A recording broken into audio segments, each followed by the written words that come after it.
Baik Pak, untuk hari ini sesinya adalah wawancara. Saya mencoba menggali informasi di sekolah Bapak sebagai kepala sekolah. Yang pertama itu adalah tema perencanaan berbasis data, RKT, RKS, dan IRB Pak. Jadi apakah sekolah memiliki dokumen RKT, rencana kerja tahunan, yang berlaku untuk tahun ini Pak, tahun 2026? Ya, betul loh Pak, sekolah kami memiliki dokumen RKT tahun 2026 yang telah ditetapkan, dan nanti RKT itu akan digunakan sebagai pedoman pelaksanaan program sekolah selama tahun 2026 ini. Nah, dalam RKT tersebut memuat beberapa hal, diantaranya ada tujuan pelaksanaan program, kemudian sasaran, program prioritas, kemudian indikator keberhasilan, jadwal kegiatan, serta nama-nama teman guru yang diserah tugas sebagai penanggung pelaksana program.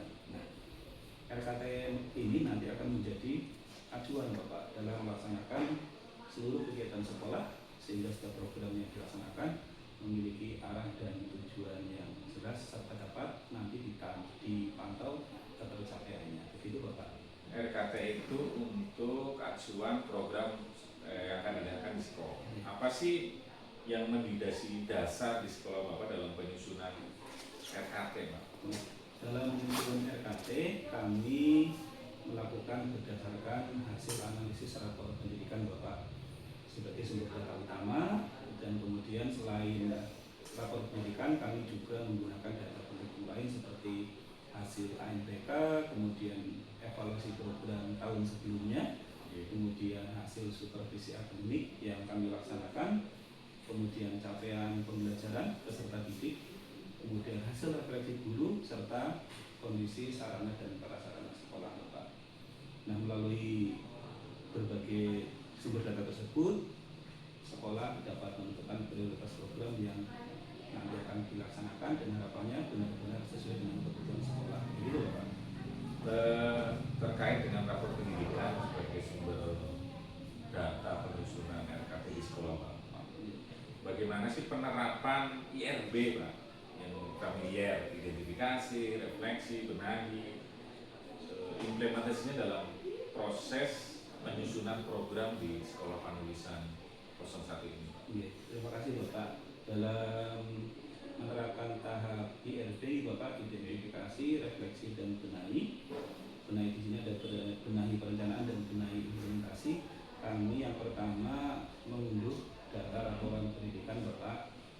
Kemudian setelah diunduh, kami mengkaji berbagai indikator yang terdapat dalam rapor pendidikan tersebut. Nah, dalam rapor pendidikan yang kami unduh, di sana sudah memuat rekomendasi prioritas seperti ini Pak, itu yang dijadikan dasar utama sebagai acuan dalam nanti melaksanakan IRB. Nah, dalam U2 tersebut juga memuat area yang masih perlu ditingkatkan Bapak. Kemudian setelah mengidentifikasi area mana yang perlu ditingkatkan, kemudian kami melaksanakan refleksi bersama dengan guru dan tenaga pendidikan untuk menemukan akar penyebab dari masalah tersebut.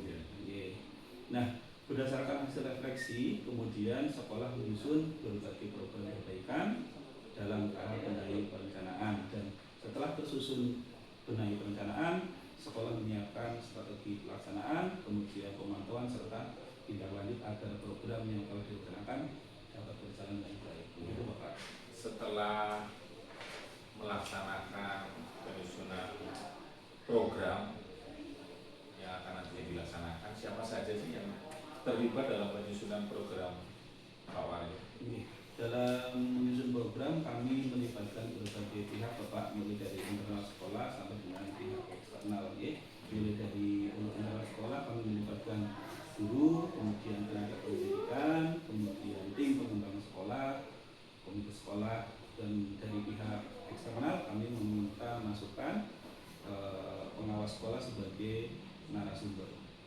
Dari berbagai pihak ini mudah-mudahan sekolah dapat menyusun program yang lebih tepat sasaran dan memperoleh dukungan yang lebih luas dalam pelaksanaannya. Begitu Bapak. Terkait program yang sudah mau dilaksanakan dari hasil perencanaan berbasis data, Iya. karena yang berdasarkan dari rapor pendidikan otomatis Bapak melaksanakan identifikasi, refleksi dan benahi.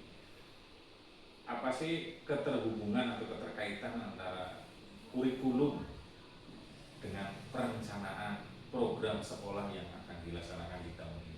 Oh, ini Bapak, terima kasih. Untuk keterkaitan antara kurikulum dengan perencanaan program sekolah, Bapak, bagaimanapun bahwa program sekolah itu yang sudah direncanakan nanti akan dilaksanakan selama 1 tahun pelajaran ke depan, Pak. Dan ini nanti beririsan dengan pelaksanaan kurikulum. Nah, dalam kurikulum itu ada salah satu hal yang kita muat diantaranya adalah kalender pendidikan. Nah, dalam merencanakan program, Bapak nanti untuk pelaksanaannya barang tentu ini harapannya dapat berjalan dengan selaras dengan program atau proses pembelajaran itu dengan memperhatikan kalender akademik yang termuat dalam kurikulum seperti itu Bapak, sehingga nanti dalam pelaksanaan kurikulum dan program sekolah itu tidak terjadi tumpang tindih kegiatan seperti itu Bapak. Terima kasih. Jadi Bapak sudah melaksanakan tahapan sebagai acuan yang jelas sehingga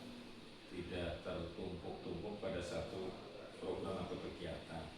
Kalau berbicara tentang RKT, rencana kerja tahunan, biasanya terkait dengan ARKAS atau RKAS gitu, yang familiar bahasanya. Apa sih hubungannya Pak antara RKT dan RKAS menurut Bapak? Untuk hubungan antara RKT dan RKAS menurut saya nih Bapak, jadi RKT atau rencana kerja tahunan itu menjadi dasar dalam penyusunan RKAS. Jadi nanti setiap program yang telah ditetapkan dalam RKT itu akan diterjemahkan ke dalam berbagai kegiatan dan komponen anggaran dalam RKAS. Begitu Bapak. RKT menjadi dasar dari RKAS, otomatis itu bisa dituangkan nanti dalam bentuk program sekolah di sekolah penulisan 01. Apa sih prioritasnya besok Pak? Program sekolah yang akan dilaksanakan oleh Pak Wali? Beberapa prioritas yang menjadi fokus sekolah nih Bapak, diantaranya yang pertama adalah meningkatkan kualitas pembelajaran dan penguatan kurikulum. Untuk peningkatan kualitas pembelajaran ini adalah fokus utama kami. Kemudian yang kedua, untuk meningkatkan kualitas pembelajaran itu perlu didukung dengan kompetensi pendidik yang baik dan tenaga kependidikan. Sehingga untuk kedua, kami mengadakan program peningkatan kompetensi pendidik dan tenaga kependidikan yang kami laksanakan melalui berbagai kegiatan pengembangan profesi seperti itu Bapak. Dan kegiatan yang lain yang menjadi fokus sekolah adalah program pengadaan dan pemeliharaan sarana prasarana yang mendukung proses pembelajaran. Alhamdulillah beberapa tahun belakang sekolah mendapatkan bantuan misalkan seperti IFP Bapak dari pemerintah. Mudah-mudahan tahun ini juga sekolah mendapatkan bantuan lain. Nah, selain bantuan itu kami juga mengadakan sarana yang kami butuhkan melalui biaya dari pos reguler seperti itu Bapak. Begitu Bapak, terima kasih. Terkait program otomatis yang didasarkan pada rapor pendidikan, otomatis kan Bapak bisa menjadi ada prioritas program utama di tahun ini dalam perencanaan. Apa sih jika dibandingkan dengan tahun 2005 perencanaan yang paling menonjol nantinya di SD Penulisan 01 Pak? Untuk terkait ini nih Bapak, perbaikan yang paling menonjol di tahun 2026 dibandingkan dengan tahun 2025. Pada tahun 2025 kami sudah melaksanakan rencana program berbasis data di Bapak, tapi di sana untuk pihak yang terlibat dalam perencanaan program itu masih terbatas pada pihak internal sekolah, guru, tenaga pendidikan, dan tim pengembang sekolah. Tapi untuk tahun 2026 ini kami mengupayakan dalam merencanakan program selain melibatkan pihak internal, kami juga melibatkan pihak eksternal sekolah seperti komite, kemudian pengawas sekolah, kemudian harapannya dengan pelibatan pihak yang lebih luas ini, nanti seluruh tahapan perencanaan akan dapat dilakukan secara lebih sistematis, berbasis data, dan hasilnya dapat dikomunikasikan kepada pihak yang lebih luas kepada warga sekolah maupun pemangku kepentingan lainnya. Begitu Bapak. Terima kasih, mudah-mudahan apa yang sudah diproses dilakukan bisa meningkatkan program di sekolah untuk tahun ini dari perencanaan yang dilakukan berbasis kami. Selanjutnya Pak, ini terkait dengan evaluasi dan refleksi Bapak sebagai kepala sekolah dalam peningkatan mutu pendidikan di Panulisan 01. Apakah sekolah melaksanakan evaluasi, refleksi terhadap kinerja selama 1 tahun terakhir ini, Pak? Bapak, terima kasih untuk kegiatan evaluasi dan refleksi. Pihak sekolah kami melaksanakan evaluasi dan refleksi kinerja selama 1 tahun terakhir, Bapak, di tahun 2025. Nah, evaluasi dan refleksi ini merupakan siklus berkala nih Bapak yang kami laksanakan dalam upaya untuk peningkatan mutu sekolah seperti itu. Nah, evaluasi dilakukan terhadap pelaksanaan program sekolah, kemudian capaian pembelajaran, kinerja guru dan tenaga pendidikan, dan untuk mencapai untuk mengetahui tingkat pencapaian target yang telah ditetapkan dalam program sekolah. Begitu ya Pak. Diharapkan memang evaluasi yang dilakukan oleh Bapak bisa memperbaiki yang lebih baik lagi ke depannya.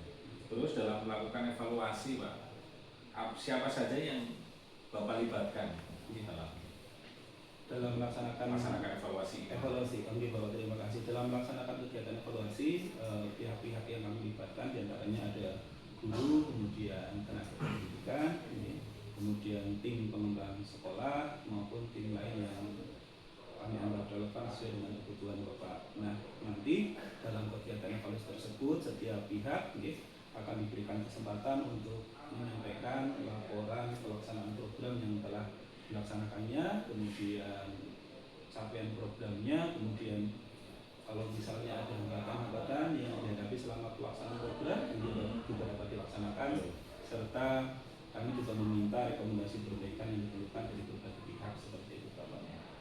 Dalam mengevaluasi tentunya sebagai dokumen sekolah dan acuan perbaikan, sekolah harus bisa memperoleh data. Bagaimana sih Bapak atau sekolah mengumpulkan data dan data dukung dalam proses evaluasi sekolah Bapak? Terima kasih Bapak. Dalam melaksanakan evaluasi kami tentunya berbasis dengan data-data nih Bapak. Data-data yang kami gunakan dalam proses evaluasi ini kami kumpulkan selama 1 tahun kegiatan. Kemudian data tersebut misalnya berasal dari dokumen hasil asesmen peserta didik, kemudian supervisi akademik yang dilakukan oleh kepala sekolah kepada guru dan tenaga pendidikan Bapak, kemudian laporan-laporan kegiatan dari berbagai penanggung jawab program, kemudian refleksi dari Bapak Ibu guru, kemudian data kehadiran baik data kehadiran guru tenaga pendidikan maupun data kehadiran siswa,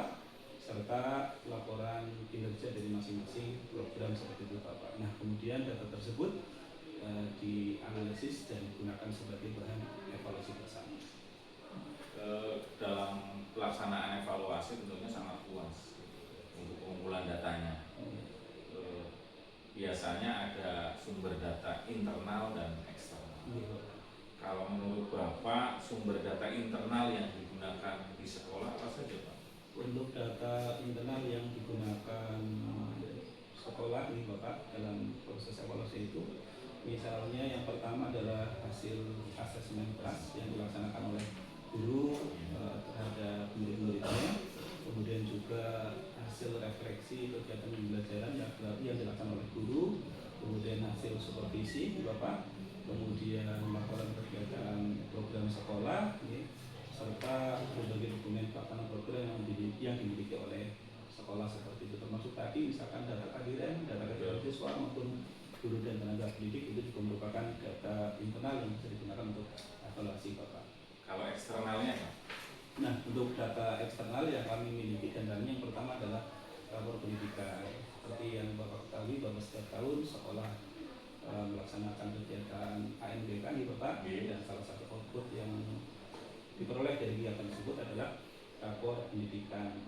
itu adalah salah satu data eksternal yang dimiliki oleh sekolah. Selain rapor pendidikan, kami juga menerima rekomendasi dari pengawas sekolah yang telah melaksanakan kegiatan kunjungan ke sekolah dalam kegiatan supervisi maupun pemantauan program. Itu beliau biasanya menyampaikan beberapa rekomendasi atau usulan, itu menjadi perhatian kami juga. Kemudian kebijakan dinas pendidikan Bapak di kabupaten itu juga menjadi acuan kami serta masukan dari komite sekolah. Nah, itu semua dapat kami gunakan sebagai sumber data eksternal yang dapat kami gunakan untuk mengevaluasi diri sehingga lebih luas dan lebih objektif. Masih terkait evaluasi Pak Waryo, apakah bisa keterlibatan komite menjadi sumber data di sekolah Bapak?